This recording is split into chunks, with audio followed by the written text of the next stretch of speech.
Olá, meu povo, Deus abençoe sua vida. Nós vamos agora a mais uma mensagem da palavra do Senhor, mas eu já te peço, como eu sempre tenho feito esse pedido, não esquece de deixar o seu like, não esquece de compartilhar esta ministração com as suas redes sociais, com seus contatos, e se você ainda não for inscrito, se inscreva no canal, isso vai nos ajudar muito, porque o objetivo do nosso canal é semear a palavra de Deus. Se você não coloca o teu like, se você não se inscreve no canal, o canal fica meio que paralisado. Então, quando você faz isso, o YouTube, a plataforma do YouTube vai entender que esse canal é relevante e coloca ele sempre numa posição melhor. Então, eu conto com a tua ajuda, tá bom? Nós vamos agora a uma breve vinheta e logo em seguida estaremos dando início a mais uma mensagem da palavra do Senhor. Aguarde só um minutinho.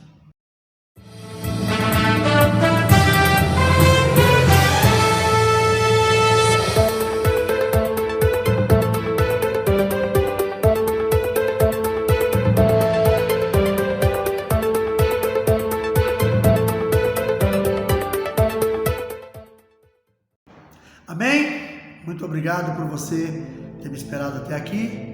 Eu peço então, se você tiver de posse da sua Bíblia, a palavra de Deus, abra comigo no livro de 2 Crônicas, capítulo 34. Nós vamos fazer uma leitura rápida e depois vamos meditar nessa palavra. Diz assim a palavra do Senhor, capítulo 34, a partir do verso 1. Tinha Josias 8 anos de idade quando começou a reinar e reinou 31 anos em Jerusalém. Fez o que era reto perante o Senhor, andou em todo o caminho de Davi seu pai e não se desviou nem para a direita nem para a esquerda. Porque no 8º ano do seu reinado, sendo ainda moço, começou a buscar a Deus de Davi, seu pai, e no 12º ano começou a purificar a Judá e a Jerusalém nos altos dos postes ídolos e das imagens de escultura e de fundição. Na presença dele derribaram os altares dos Baalins, ele despedaçou os altares de incenso que estavam acima deles e postes ídolos e as imagens de escultura e de fundição, quebrou-os, reduziu-os a pó e aspergiu sobre a sepultura dos que lhes tinham sacrificado. Os ossos dos sacerdotes queimou sobre os seus altares e purificou a Judá e a Jerusalém.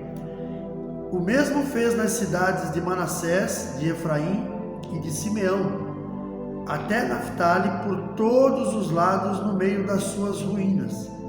Tendo derribado os altares, os postes ídolos e as imagens de escultura, até reduzi-los a pó, e tendo despedaçado todos os altares de incenso em toda a terra de Israel, então voltou para Jerusalém. Amém, queridos? Uma leitura rápida, nós vamos fazer uma meditação rápida sobre isso aqui. Josias era filho de de Amon, filho de Amon, que por sua vez era filho de Manassés. Manassés é considerado um dos piores reis de Israel. Só no final que houve um arrependimento, e a gente crê que quando há arrependimento também há uma salvação. Depois veio Amon, que também foi mais ou menos igual ao seu pai Manassés, que não ajudou muito nessa questão, até que veio Josias. Josias, ainda menino, com 8 anos, foi elevado ao trono, porque Amon, seu pai, em 2 anos, ele foi morto pelos seus próprios servos por causa dos problemas causados por ele. Coisas que já vieram do tempo do seu pai Manassés, e que depois, quando chegou nele, ele acabou não sabendo lidar com aquilo, ele acabou morrendo na mão dos próprios servos. E aí, o herdeiro a seguir para o trono era Josias. Josias tinha só 8 anos de idade. E Josias assumiu o trono de Israel com 8 anos de idade. Depois a Bíblia diz que com 16 anos, ele começou a buscar ao Senhor. E aos 20 anos ele começou a fazer uma modificação em Jerusalém, em Judá. Então, a gente tem algumas lições para tirar de tudo isso.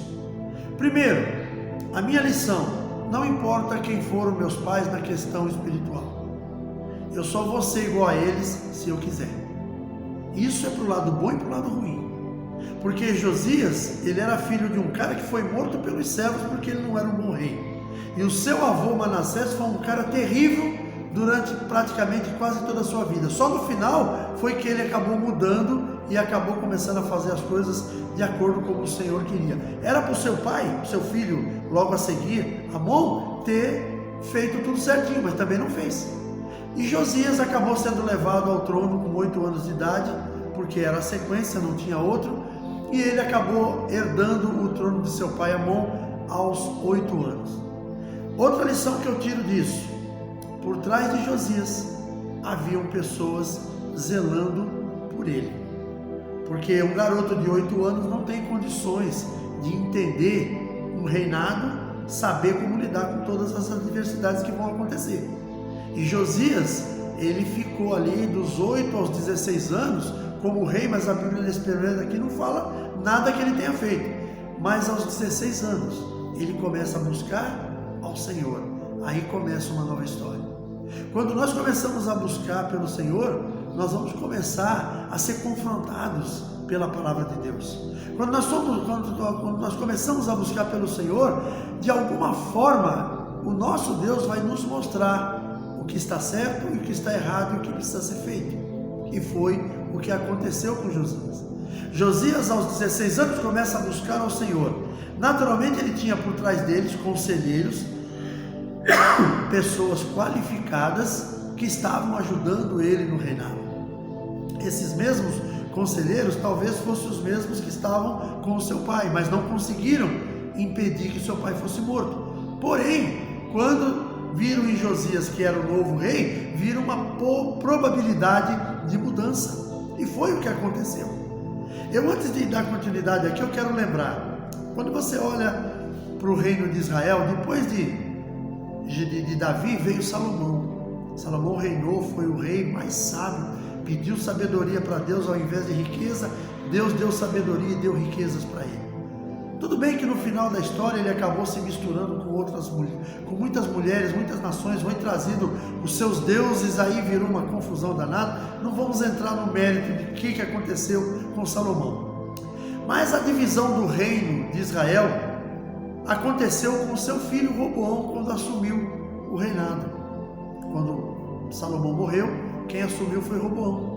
E Roboão fez algumas coisas que nós precisamos aprender também e saber que quando isso acontece nós temos que ter ter muito bom senso na hora de decidir. Quando Roboão assumiu o reinado, os israelitas procuraram por ele e disseram para ele o seguinte: olha, seu pai nos colocou pesados impostos durante todo o tempo em que ele estava reinando. E nos impôs trabalhos pesados, porque na realidade Salomão ele apenas administrou aquilo que o pai Davi já tinha feito.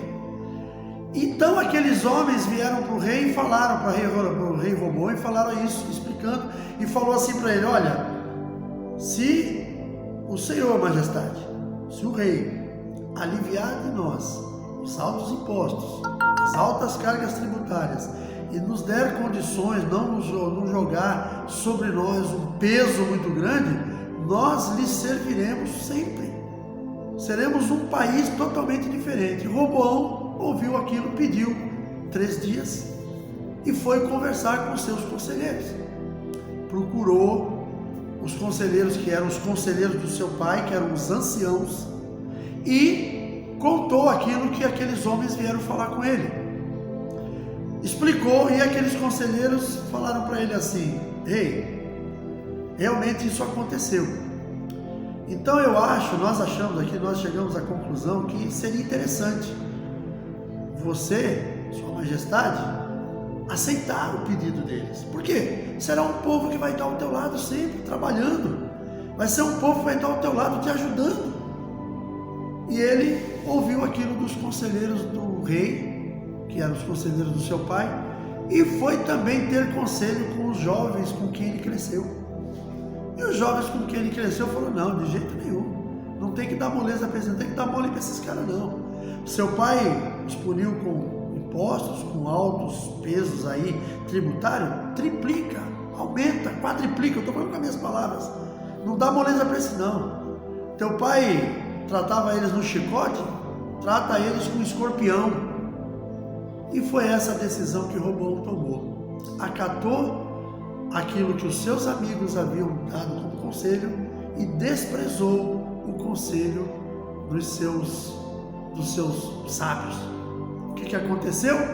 O reino de Israel acabou, o reino de Judá acabou virando Israel, acabou se dividindo naquela época, porque foi levantada uma guerra. Naquele momento, Roboão acabou ouvindo a voz de Deus e recuou, não foi para a guerra. Mais na frente aconteceu a divisão por causa de outras situações, mas já se mostra aí a falta de sabedoria daquele rei que permitiu que aquilo acontecesse. Quando nós olhamos para Josias, Josias foi diferente.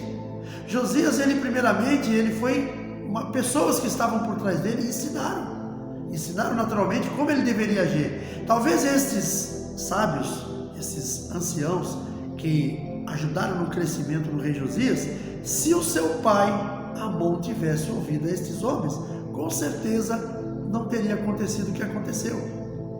Porque atrás de muitos conselheiros há sabedoria. Então nós não precisamos acatar fielmente a todos o que eles falavam, mas vamos analisar tudo. Quando você procura, já aconteceu comigo. Eu estava decidido a fazer uma coisa há um tempo atrás e contei para uma pessoa que é um amigo, é um cara, temos a mesma idade, não temos a mesma idade, mas somos uma idade bem próxima. E ele virou para mim e falou: Milton, eu acho que você não devia fazer isso. Pensa isso, tem isso, tem aquilo outro que pode acontecer e tal. Pensa melhor antes de você tomar essa decisão. E aí, mais adiante, eu pensei bem e falei: não, realmente esse meu amigo tem razão. E não tomei aquela decisão. Foi a melhor coisa que eu fiz. Talvez se eu fosse pela minha cabeça ou pegasse uma outra pessoa que não tivesse a experiência deste amigo que me aconselhou, essa pessoa pudesse dizer: não, faça mesmo, é isso aí, vai que vai dar certo. Quer dizer, ele está aconselhando, quem vai fazer é você. Se der alguma coisa errada, é você que vai arcar, não é ele. Ele apenas falou que poderia dar certo. Então a gente precisa ter pessoas de qualidade ao nosso lado. O rei Josias, ele tinha essas pessoas do lado dele que naturalmente o ajudaram. Aos 16 anos de idade, Josias se tornou uma pessoa que passou a buscar mais o Senhor, ou seja, ele foi ensinado por aquelas pessoas que o caminho era aquele. O caminho era através do nosso Deus, era através do Deus de Israel, através do Jeová, Yahvé, como diz na palavra.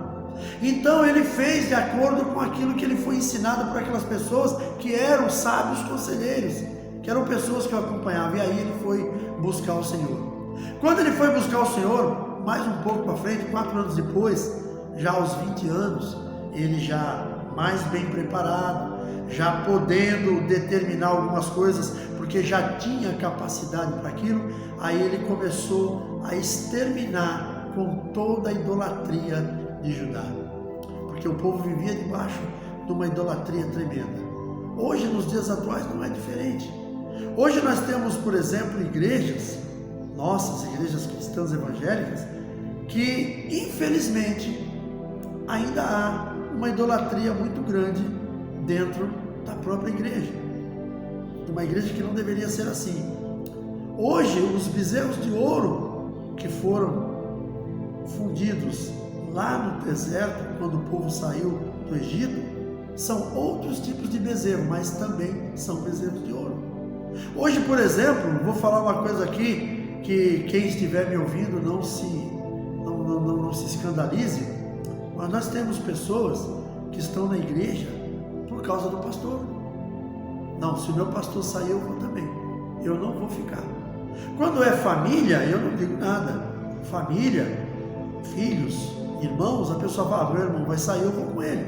O meu pai vai sair, eu vou com ele. O meu tio, com quem eu congrego desde o início, me deu oportunidade de fazer um bom trabalho aqui, eu vou com ele. Mas membros, de uma forma geral, indo junto com o pastor, tem alguma coisa errada. Você estava ali por causa do pastor ou por causa de Jesus? E isso se torna também uma idolatria, coisa que acontecia no reino de Israel, no reino de Judá naquele tempo, que o rei Josias teve que acabar com tudo, quebrou os postes ídolos, quebrou as imagens de escultura, acabou com tudo aquilo, queimou, espedaçou, jogou as cinzas sobre a sepultura daqueles que os haviam criado. Então, nós precisamos tomar um cuidado extremo no que se diz respeito à idolatria, porque a idolatria no nosso tempo já não se configura somente em você adorar uma imagem, em você adorar, ter um ídolo da sua adoração. Não. Hoje nós idolatramos, as pessoas idolatram casa, idolatram trabalho, idolatram filhos, idolatram família, idolatram pertences de uma forma geral, cargos. Então nós precisamos ser diferente nesse tempo.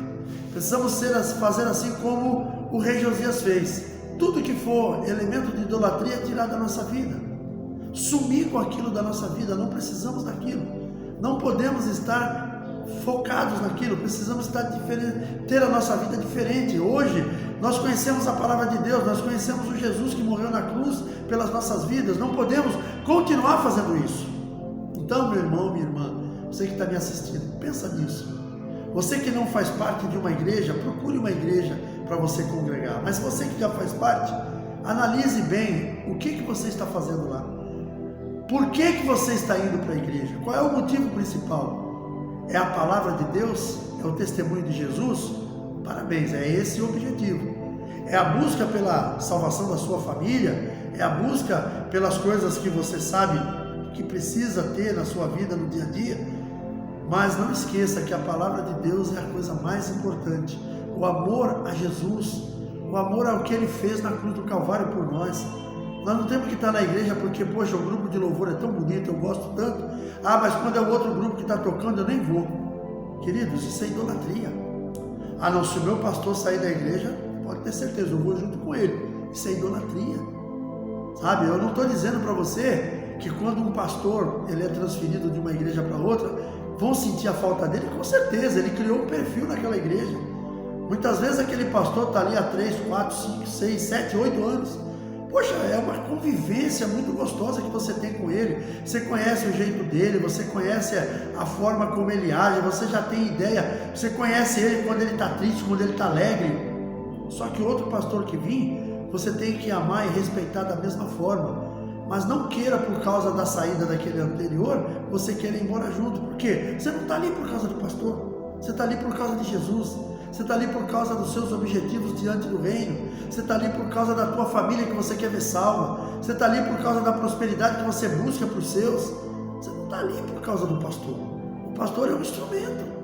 Eu aqui onde eu estou, eu sou um instrumento de Deus para fazer a vontade dele. Se amanhã eu sair daqui, o ministério achar por bem me tirar daqui, só quem vai comigo é a minha família.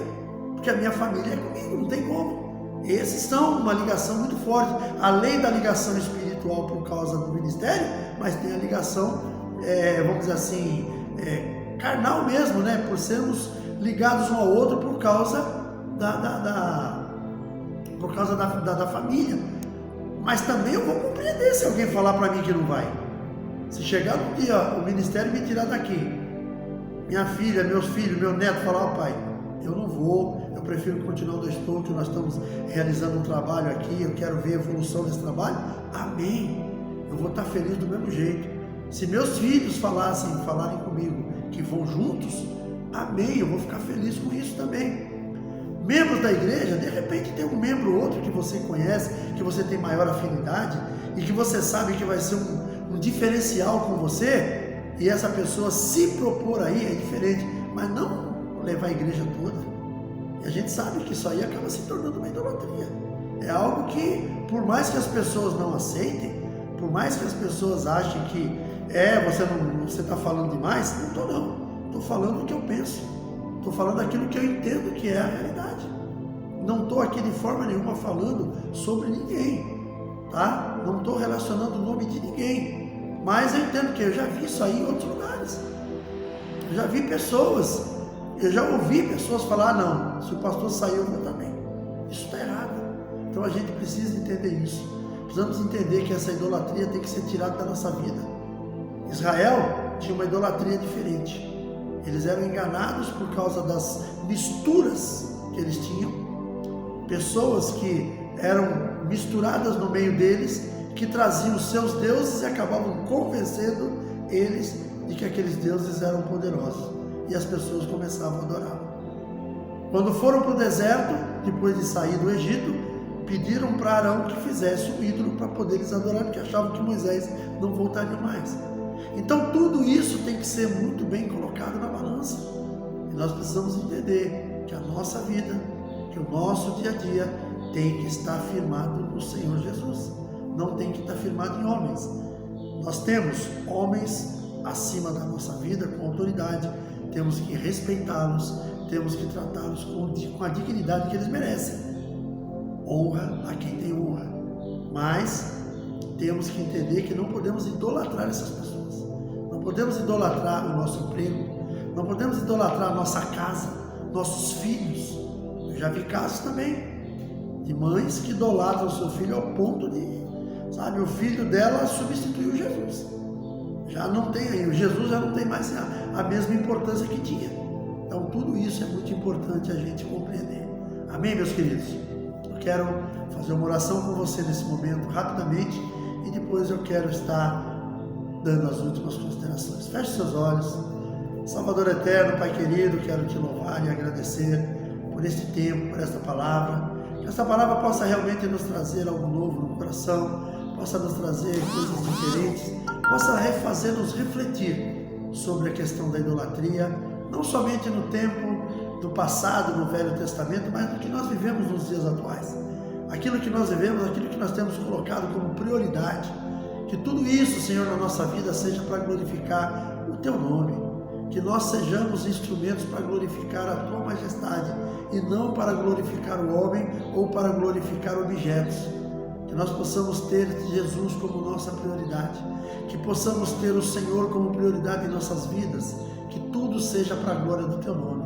Te louvamos, Senhor, e te agradecemos em nome de Jesus. Amém. Agradeço por você estar aqui até agora. Um beijo. Até a próxima. Permitido Deus.